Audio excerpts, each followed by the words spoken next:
La bique, allant remplir sa traînante mamelle et paître l'herbe nouvelle, ferma sa porte au loquet, non sans dire à son biquet: gardez-vous sur votre vie d'ouvrir que l'on ne vous dit, pour enseigne et mot du guet, foin du loup et de sa race. Comme elle disait ces mots, le loup de fortune passe. Il les recueille à propos et les garde en sa mémoire. La bique, comme l'on peut croire, n'avait pas vu le glouton. Dès qu'il la voit partie, il contrefait son ton et d'une voix papelarde, il demande qu'on ouvre en disant foin du loup. Et croyant entrer, tout d'un coup, le biquet, soupçonneux, par la fente regarde. Montrez-moi patte blanche ou je n'ouvrirai point, s'écria-t-il d'abord. Patte blanche est un point chez les loups comme on sait rarement en usage. Celui-ci, fort surpris d'entendre ce langage, comme il était venu, s'en retourna chez soi. Où serait le biquet s'il eût ajouté foi au mot du guet que, de fortune, notre loup avait entendu?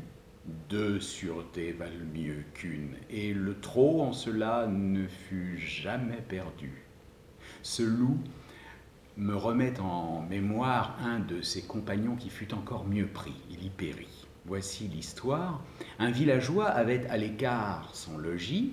Messer Loup attendait chaque chute à la porte. Il avait vu passer gibier de toutes sortes, veaux de lait, agneaux et brebis, régiment de dindons, enfin bonne provende. Le larron commençait pourtant à s'ennuyer. Il entend un enfant crier. La mère aussitôt le gourmande le menace, s'il ne se tait, de le donner au loup. L'animal se tient prêt, remerciant les dieux d'une telle aventure, quand la mère, apaisant sa chère géniture, lui dit: ne criez point, s'il vient, nous le tuerons.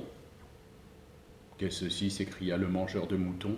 Dire d'un puis d'un autre, est-ce ainsi que l'on traite les gens faits comme moi?